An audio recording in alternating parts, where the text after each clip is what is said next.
So just use this button here. Okay, I will show it to the screen.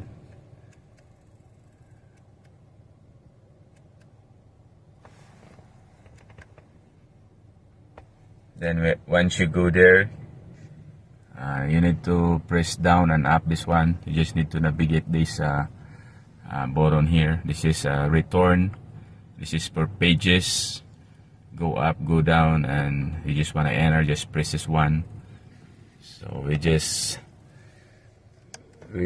go to maintenance and then press enter, and then service.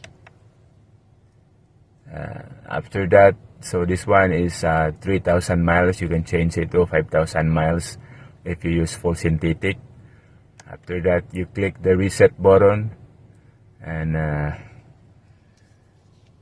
click the reset button and then press enter. This one I already reset, so I'll just show you how to do it. That's it. Thank you.